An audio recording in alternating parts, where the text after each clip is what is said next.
என்ன அது? என்னது? என்ன வீடால பாத்துருமா? போடா இல்ல. போடா. போடா. போடா. போடா. போடா. வெளிய போடா.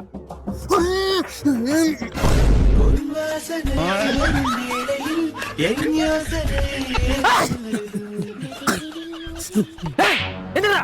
அது என்ன கம்பு கூட இல்ல கந்தர்வ கோட்டையாடா? ஓபன் பண்ணி வச்சு படுத்திருக்க. அடடா மூடிவிட்டே. ஐயோ படுத்துற. பாப்பா நீ இல்லாம என்னால இருக்க முடியலடி. டேய் இப்ப 2 பேரும் இல்லாம போயிருவீங்க. படுறா. காலையில எனக்கு 5 மணிக்கெல்லாம் வேலை இருக்குடா. போகலன்னா என்ன வேலையை விட்டு அவன் தூக்கிடுவான்டா. படுகிறா படுகிறா படுத்து தொலைங்கடா தொலைங்கடா தொலைங்கடா. ஐயோ இவைகளெல்லாம் வந்து சோதனை தீரவில்லை